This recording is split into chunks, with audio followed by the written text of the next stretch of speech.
selanjutnya di part ke-8 ini ada pertanyaan lagi ya, tentang cuti tahunan. Saya itu susah untuk ngambil cuti tahunan karena bekerjanya di saving.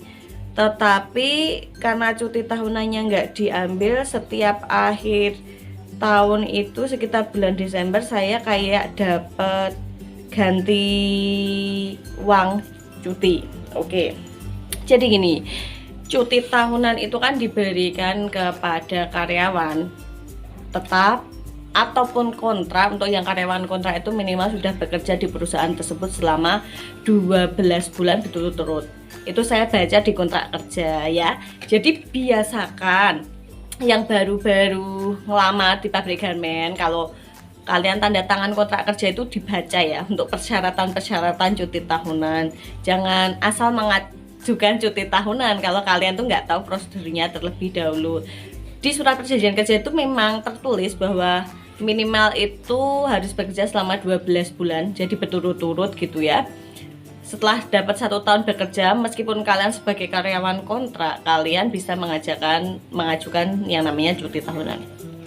Cuti tahunan itu per bulan itu kan 1, jadi biasanya cuti tahunan itu jumlahnya 12 kali gitu ya.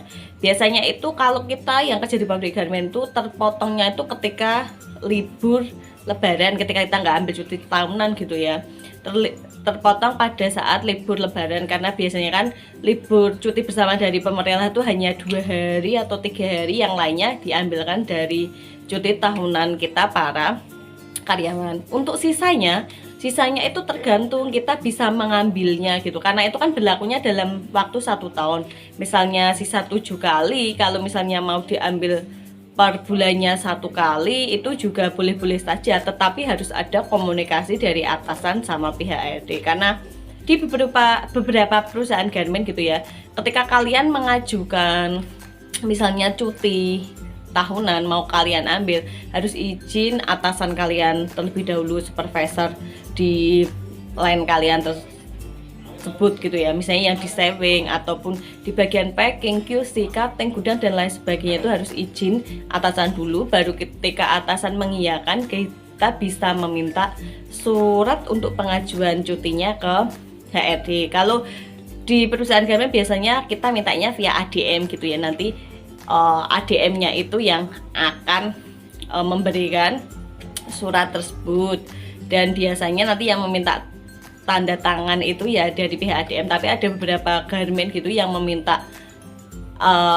yang bersangkutan yang meminta tanda tangan ke para atasan. Jadi tergantung peraturan perusahaannya masing-masing gitu ya.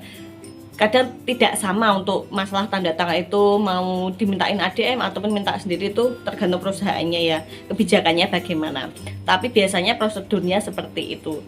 Karena apa? Ketika kita meminta izin ke atasan, kita kan juga harus memintanya jauh-jauh hari. Jadi ketika kita memang cuti tidak masuk kerja, itu ada yang menggantikan pekerjaan kita. Karena misal kalian kerja di bagian operator saving dan sedang menjalankan, mungkin ya kalian tuh di bagian yang kritikal, jadi menjalankan proses yang termasuk proses kritikal, mungkin dengan mesin yang spesial yang tidak semua orang itu bisa mengoperasikan mesin tersebut. Kan jauh-jauh hari itu udah ada yang diajarin. Jadi ketika kalian cuti meskipun 1 hari kan line tersebut tidak bermasalah. Karena biasanya kalau dadakan gitu kan, yang tidak pernah mengoperasikan mesin tersebut disuruh gantiin gitu, malah jadinya banyak permaan, lainnya nggak target. Jadi antisipasinya biasanya seperti itu. Jadi jauh-jauh hari dulu kalau mau mengajukan cuti tahunan, biasanya 1 minggu sebelumnya sudah bilang. Jadi kan bisa dapat ganti, meskipun nanti kan kalian yang kerja di bagian departemen lainnya kan tetap pasti ada yang gantiin gitu. Apabila cuti tahunannya itu nggak diambil, misalnya punya sisa 5, kalian nggak mengambil, itu gimana? Biasanya itu ya tergantung kebijakan perusahaan. Biasanya itu ada yang hangus, jadi ketika sudah pergantian tahun ya cutinya kak diperbarui lagi seperti itu. Jadi yang sisa 5 itu ya udah hangus. Maka kalau ada ya digunakan kalau memang kalian tuh perlu. Kalau nggak perlu ya terserah gitu ya, mau dipakai atau enggak gitu. Tetapi memang ada beberapa perusahaan kayak memberikan timbal balik gitu. Misalnya ketika sisa cuti tahunannya itu nggak diambil, seperti aku dulu pernah pengalaman di satu perusahaan garment gitu ya, punya sisa cuti tuh kayaknya 6 hari kalau nggak 7 hari, lupa karena sudah tahun berapa ya, 2016 atau 2017 itu. Jadi sisanya itu di akhir tahun itu kayak dikasih kompensasi dikalikan 1 hari kerja, jadi di bulan Desember saya mendapatkan kompensasi dari sisa cuti yang tidak saya ambil.